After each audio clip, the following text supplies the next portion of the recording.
नमस्कार, स्वागत है साहित्यिक झरोखा चैनल पर। आज हम करेंगे प्रेमचंद की कहानी बड़े भाई साहब। तो आइए इस कहानी को देखते हैं। देखिए, सबसे पहले इस कहानी का परिचय अगर देखें तो ये कब प्रकाशित हुई थी। 1910 में इस कहानी का प्रकाशन वर्ष है, ये आप ध्यान में रखें। ये प्रेमचंद और उसके भाई, जो उससे उम्र में कितने साल बड़े हैं, 5 साल बड़े हैं, इनके बीच संबंधों और स्कूल में पढ़ाई के प्रति उनके अलग अलग दृष्टिकोण के बारे में एक मज़ेदार कहानी है। लेखक के बड़े भाई साहब इसमें मुख्य पात्र है और संपूर्ण कहानी इन्हीं के इर्द गिर्द घूमती है। अब बात करते हैं कहानी की। देखिए, प्रेमचंद लिख रहे हैं आत्मकथात्मक शैली में। क्या कहते हैं? मेरे भाई साहब मुझसे कितने बड़े हैं? 5 साल बड़े, लेकिन केवल 3 दर्जे आगे। बड़े तो 5 साल हैं, लेकिन केवल उनसे 3 कक्षा ही आगे है। उन्हें भी उसी उम्र में पढ़ना शुरू किया था जब मैंने शुरू किया था, लेकिन तालीम जैसे महत्व के मामले में वह जल्दबाजी से काम लेना पसंद नहीं करते। तालीम क्या है? शिक्षा। वो कहते हैं कि शिक्षा का मामला है, इसलिए वो कोई जल्दी नहीं करते। हर क्लास को आराम से वो पढ़ते हैं और फिर आगे चलते हैं। इस भवन की बुनियाद खूब मजबूत डालना चाहते हैं। किस भवन की? शिक्षा की या तालीम का जो भवन है वो मजबूती से खड़ा करना चाहते हैं, जिस पर आलीशान महल बन सके। 1 साल का काम 2 साल में करते थे, यानी एक कक्षा को 2 साल में पास करते थे। कभी कभी 3 साल भी लग जाते थे। बुनियाद ही पुख्ता न हो तो मकान कैसे पायेदार बने, यानी वो बुनियाद पुख्ता अगर ना बनेगी तो मकान मजबूत कैसे बनेगा। ये व्यंग्यात्मक तरीके से उन्होंने अपने भाव लिखे हैं कि उनके बड़े भाई साहब पढ़ने में बहुत ज़्यादा होशियार नहीं थे। एक क्लास को करने में उन्हें 2 से 3 साल लग जाते थे। तो ये व्यंग्यात्मक शैली में अपने भाई की शिक्षा से संबंधित विचार उन्होंने दिए हैं। आगे क्या कहते हैं? मैं छोटा था, वह बड़े थे। मेरी उम्र 9 साल थी। ये आप ध्यान में रखें कि यहाँ पर लेखक की उम्र कितनी है? 9 साल है। और वो जो बड़े भाई साहब है कितने बड़े हैं? 5 साल बड़े हैं। और वह यानी बड़े भाई साहब 14 साल के थे।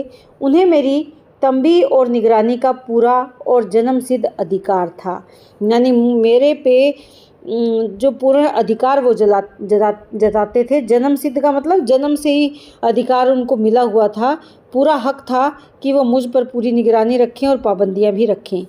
और मेरी शालीनता इसी में थी कि उनके हुक्म को कानून समझूं, यानी मेरी शालीनता अर्थात जो मेरे में एक बड़े भाई के प्रति आदर का भाव था, उसकी शालीनता इसी में थी कि वो जैसा कहे मैं मान लूँ। वह स्वभाव से बड़े ही अध्ययनशील थे, यानी पढ़ाकू थे।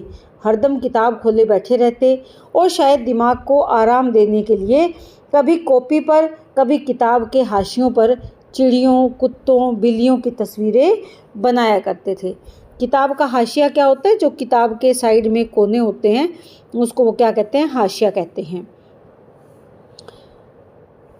कभी कभी एक ही नाम या शब्द या वाक्य 10-20 बार लिख डालते। कभी एक शेर को बार बार सुंदर अक्षरों में नकल करते। कभी ऐसी शब्द रचना करते जिसमें न कोई अर्थ होता, न ही कोई सामंजस्य यानी तालमेल। कहने का भाव क्या है? देखो, इससे हमें पता चल रहा है कि बड़ा भाई किताब लेके तो बैठा है, लेकिन उसका मन पढ़ाई में नहीं लग रहा।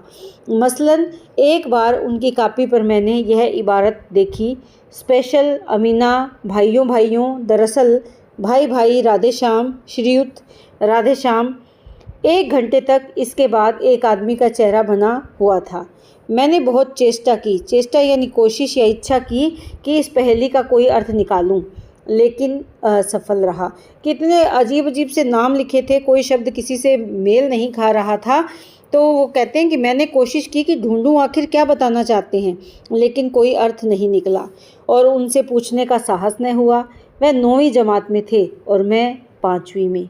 उनकी रचनाओं को समझना मेरे लिए छोटा मुँह बड़ी बात थी, अर्थात मैं छोटी कक्षा में था, वो बड़ी कक्षा में।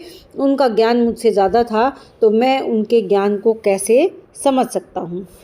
मेरा जी पढ़ने में बिल्कुल नहीं लगता था, यानी जो प्रेमचंद स्वयं हैं वो अपने बारे में कहते हैं कि मैं पढ़ने में मेरा मन नहीं लगता था। 1 घंटा भी किताब लेकर बैठना पहाड़ था। मौका पाते ही हॉस्टल से निकलकर मैदान में आ जाता और कभी कंकरियां उछालता, कभी कागज़ की तितलियां उड़ाता। और कहीं कोई साथी मिल गया तो पूछना ही क्या, कभी चारदीवारी पर चढ़कर नीचे कूद रहे हैं, कभी फाटक पर सवार उसे आगे पीछे चलाते हुए मोटर कार का आनंद उठा रहे हैं। लेकिन कमरे में आते ही भाई साहब का रौद्र रूप देखकर प्राण सूख जाते। यानी जैसे ही कमरे में आता, भाई साहब आगे से गुस्सा दिखाते और मेरे रौद्र रूप यानी गुस्से वाला जो रूप है, उनका पहला सवाल होता, कहाँ थे? हमेशा यही सवाल उनकी इसी ध्वनि में पूछा जाता और इसका जवाब मेरे पास केवल मौन था कि मैं चुप रह जाता। न जाने मुंह से ये बात क्यों न निकलती कि जरा बाहर खेल रहा था। मेरा मौन कह देता था कि मुझे अपना अपराध स्वीकार है, कि मैंने गलत किया, ये मेरी गलती थी और मैं इसीलिए चुप रह जाता। और भाई साहब के लिए इसके सिवा और कोई इलाज न था कि स्नेह और रोष यानी प्रेम और गुस्से से मिले हुए शब्दों में मेरा सत्कार करें। अर्थात दोनों उनके भाव, प्रेम का भी और क्रोध का, दोनों भाव यहाँ पर स्पष्ट हो जाते। इस तरह अंग्रेज़ी पढ़ोगे तो ज़िंदगी भर पढ़ते रहोगे और एक हर्फ न आएगा। अंग्रेज़ी पढ़ना कोई हंसी खेल नहीं है कि जो चाहे पढ़ लें, नहीं ऐरा गैरा नत्थु गैरा सभी अंग्रेज़ी के विद्वान हो जाते। यहाँ पर मुख्य जो केंद्र है वो कौन है? अंग्रेज़ी विषय है। और बड़े भाई साहब ये कह रहे हैं कि तुम इस विषय पर ध्यान दो क्योंकि ये पढ़ना आसान नहीं है। यहाँ रात दिन आंखें फोड़नी पड़ती है और खून जलाना पड़ता है, तब कहीं यह विधा आती है। और आती क्या है, हाँ कहने को आ जाती है। बड़े बड़े विद्वान भी शुद्ध अंग्रेज़ी नहीं लिख सकते, बोलना तो दूर रहा। और मैं कहता हूँ तुम कितने घोगा हो कि मुझे देखकर ही सबक नहीं लेते, कि मैं बार बार फेल हो रहा हूँ। घोगा क्या होता है? एक जीव जो बहुत धीरे धीरे खिसक कर आगे चलता है, यानी उसकी गति बहुत धीमी होती है। तो ये कहते हैं कि तुम कितने घोगा हो, तुम पर किसी बात का जल्दी असर क्यों नहीं होता? कम से कम तुम मुझे देख लो। मुझे देखने से मतलब क्या है कि मैं हर बार कक्षाओं में फेल हो रहा हूँ, मुझे ही देख लो। अपना उदाहरण भी दे रहे हैं और इसके साथ साथ वो ये भी बताते हैं कि मैं कितनी मेहनत भी कर रहा हूँ, मैं कितनी मेहनत करता हूँ। तुम अपनी आँखों से देखते हो, अगर नहीं देखते हो तो ये तुम्हारी आँखों का ही कसूर है, तुम्हारी बुद्धि का कसूर है। इतने मेले तमाशे होते हैं, मुझे तुमने कभी देखने जाते देखा कि मैं कभी गया हूँ देखने? रोज़ ही क्रिकेट और हॉकी के मैच होते हैं, मैं पास नहीं फटकता, हमेशा पढ़ता रहता हूँ। उस पर भी एक एक दर्जे में 2-2 3 साल पढ़ा रहता हूँ। फिर तुम कैसे आशा करते हो कि तुम यूँ खेल कूद के वक्त गंवाकर पास हो जाओगे? प्रश्न कर रहे हैं कि जब मैं इतनी मेहनत करके ही पास नहीं हो पाता तो तुम क्या समझते हो तुम सारा दिन उछल कूद करके पास हो जाओगे? मुझे तो दो ही 3 साल लगते हैं, तुम उम्र भर इसी दर्जे में पड़े सड़ते रहोगे। दर्जे यानी कक्षा में, कि मैं तो 2-3 साल में पास तो कर जाता हूँ, जैसे तुम्हारे हालात हैं वैसे रहे तो तुम आगे नहीं जा पाओगे।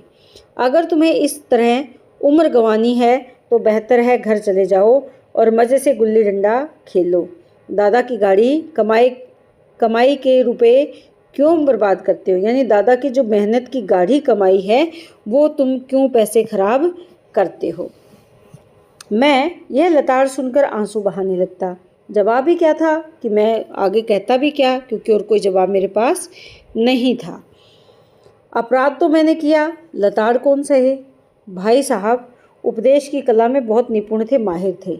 ऐसी ऐसी लगती बातें कहते, ऐसे ऐसे सूखती बाण चलाते कि मेरे जिगर के टुकड़े टुकड़े हो जाते और हिम्मत छूट जाती। इस तरह जान तोड़कर मेहनत करने की शक्ति मैं अपने में न पाता और उस निराशा से ज़रा देर के लिए मैं सोचने लगता कि मुझ में इतनी ज़्यादा शक्ति नहीं थी कि मैं इतनी जी तोड़ मेहनत करता। क्यों न घर चला जाऊं? एक विचार यह भी आता, जो काम मेरे बूते से बाहर है यानी मेरे बस के बाहर है, उसमें हाथ डालकर क्यों अपनी ज़िंदगी खराब करूं? मुझे अपना मूर्ख रहना मंजूर था, लेकिन उतनी मेहनत, मुझे तो चक्कर आ जाता था। लेकिन घंटे 2 घंटे बाद निराशा के बादल फट जाते और मैं इरादा करता कि आगे से खूब जी लगाकर पढ़ूंगा। चटपट एक टाइम टाइम टेबल बना डालता, बिना पहले से नक्शा बनाए, बिना कोई स्कीम तैयार किए। काम कैसे शुरू करूं? यानी इस तरह की बातें उसके मन में आती। निराशा के साथ साथ आशा का भाव भी आ जाता। टाइम टेबल में खेलकूद की मत बिल्कुल उड़ जाती। खेलकूद की जगह खाली थी टाइम टेबल में। प्रातःकाल 6 बजे उठना, हाथ मुंह धोना, नाश्ता कर पढ़ने को बैठ जाना, 6 से 8 तक अंग्रेज़ी, 8 से 9 तक हिसाब, 9 से 9:30 तक इतिहास, फिर भोजन, फिर स्कूल, 3:30 बजे स्कूल से वापस होकर आधा घंटा आराम, 4 से 5 तक भूगोल, 5 से 6 तक ग्रामर, आधा घंटा हॉस्टल के सामने ही टहलना, 6:30 से 7 तक अंग्रेज़ी कंपोजिशन, फिर भोजन करके 8 से 9 तक अनुवाद, 9 से 10 तक हिंदी और 10 से 11 तक अलग अलग विविध विषय, फिर विश्राम। जो बचे हुए विषय रह जाएं वो सबसे आखिर में, और उसके बाद फिर नींद। लेकिन ये सब क्या है? एक टाइम टेबल है। ये कितना ज़्यादा अमल किया जाएगा वो एक अलग बात है। मगर टाइम टेबल बना लेना एक बात, उस पर अमल करना दूसरी बात। पहले ही दिन में उसकी अवहेलना शुरू हो जाती, यानी पहले दिन से ही ध्यान देना बंद कर देता। मैदान की वह सुखद हरियाली, हवा के हल्के हल्के झोंके, फुटबॉल की उछल कूद, कबड्डी के दाव घात, वॉलीबॉल की तेजी और फुर्ती मुझे अज्ञात और अनिवार्य रूप से खींच ले जाती, और वहाँ जाते ही मैं सब कुछ भूल जाता। वह जानलेवा टाइम टेबल, वह आँख फोड़ पुस्तकें किसी की याद न रहती, और फिर भाई साहब को नसीहत और फजीयत का अवसर मिल जाता। मैं उनके साए से भागता, यानी उनको देखते ही मुझे डर लगता। उनकी आंखों से दूर रहने की चेष्टा या कोशिश करता। कमरे में इस तरह दबे पाँव आता कि उन्हें खबर न हो। उनकी नज़र मेरी और उठी और मेरे प्राण निकले। इतना डर था, इतना खौफ था बड़े भाई का। हमेशा सिर पर एक नंगी तलवार सी लटकती मालूम होती। फिर भी जैसे मौत और विपत्ति के बीच में भी आदमी मोह और माया के बंधन में जकड़ा रहता है, मैं फटकार और घुड़कियां खाकर भी खेल कूद का तिरस्कार न कर सकता। दूसरा भाग यहाँ पर क्या है? सालाना इम्तहान हुए, भाई साहब फेल हो गए और मैं पास हो गया और दर्जे में प्रथम आया, यानी अपनी कक्षा में प्रथम आए लेखक। मेरे और उनके बीच केवल 2 साल का अंतर रह गया। जी में आया भाई साहब को आड़े हाथों लूँ। आपकी वह घोर तपस्या कहाँ गई? मुझे देखिए, मज़े से खेलता भी रहा और दर्जे में अव्वल भी हूँ। लेकिन वह इतने दुखी और उदास थे कि मुझे उनसे दिली हमदर्दी हुई और उनके घाव पर नमक छिड़कने का विचार भी लज्जा के कारण, लज्जास्पद यानी लज्जनीय या लज्जा जान पड़ा। यानी इस विचार को मैं कैसे प्रकट करूं, उसमें भी मुझे शर्म महसूस हुई। हाँ, अब मुझे अपने ऊपर कुछ अभिमान ज़रूर हुआ और आत्मसम्मान भी बढ़ा, यानी खुद पर गर्व महसूस हो रहा है। भाई पास हो गया। भाई साहब का वह रोब मुझ पर न रहा। आदमी से खेलकूद के आज़ादी से खेलकूद में शरीक होने लगा। अब भाई की कोई पाबंदी नहीं थी, क्योंकि भाई जी तो फेल हो गए और लेखक पास हो गए। अब वो आज़ादी से खेलने कूदने में लगे। दिल मजबूत था। अगर उन्होंने फिर फजीयत की तो साफ कह दूंगा, आपने अपना खून जलाकर कौन सा तीर मार लिया? मैं तो खेलते कूदते दर्जे में अव्वल आ गया। ज़बान में यह हेकड़ी जताने का साहस न होने पर भी मेरे रंग ढंग से साफ जाहिर होता था कि भाई साहब का वह आतंक अब मुझ पर नहीं है। अब चाल ढाल से भी पता चलने लगा था कि अब मैं भाई के दबाव में बहुत ज़्यादा नहीं हूँ। भाई साहब ने मुझे भांप लिया यानी मेरी बात को समझ लिया, मुझे जान लिया। उनकी सहज बुद्धि बड़ी तीव्र थी और एक दिन जब मैं भोर का सारा समय गुल्ली डंडे की भेंट करके ठीक भोजन के समय लौटा तो भाई साहब ने मानो तलवार खींच ली और मुझ पर टूट पड़ी। देखता हूँ इस साल पास हो गए और दर्जे में अव्वल आ गए तो तुम्हें दिमाग हो गया, यानी तुम क्या हो गए? तुम और ज़्यादा इस बात पर गर्व करने लगे।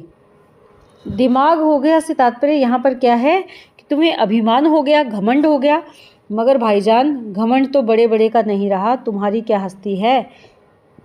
इतिहास में रावण का हाल तो पढ़ा ही होगा। उसके चरित्र से तुमने कौन सा उपदेश लिया? प्रश्नात्मक शैली है या यूं ही पढ़ गए? महज इम्तहान पास कर लेना कोई चीज़ नहीं। असल चीज़ क्या है? बुद्धि का विकास। जो कुछ पढ़ो उसका अभिप्राय भी समझो। रावण भूमंडल का स्वामी था। भूमंडल यानी संपूर्ण संसार का। ऐसे राजाओं को चक्रवर्ती कहते हैं। आजकल अंग्रेजों के राज्य का विस्तार बहुत बढ़ा हुआ है, पर इन्हें चक्रवर्ती नहीं कह सकते। संसार में अनेकों राष्ट्र अंग्रेजों का आधिपत्य स्वीकार नहीं करते, बिल्कुल स्वाधीन है। रावण चक्रवर्ती राजा था। संसार के सभी महीप यानी राजा उसे कर देते थे। बड़े बड़े देवता उसकी गुलामी करते थे। आग और पानी के देवता भी उसके दास थे। मगर उसका अंत क्या हुआ? घमंड ने उसका नामो निशान तक मिटा दिया। कोई उसे एक चुल्लू पानी देने वाला भी न बचा। आदमी और जो कुकर्म चाहे करे, पर अभिमान न करे। इतराए नहीं, अभिमान किया और दीन दुनिया से गया। यहाँ पर अपने छोटे भाई को रावण का उदाहरण दे रहे हैं, क्योंकि उन्हें लगता था कि छोटे भाई में अभिमान आ गया है। तो रावण का उदाहरण देकर समझाना चाहते हैं कि रावण जो अभिमानी था और इसी अभिमान के कारण उसे मिट्टी में मिलना पड़ा या उसका सफाया हो गया। संसार में इतना बड़ा शक्तिशाली राजा होते हुए भी उसके अहंकार के कारण उसे उसके पूरे वंश का सफाया हो गया, यानी उसको मिट्टी में मिलना पड़ा।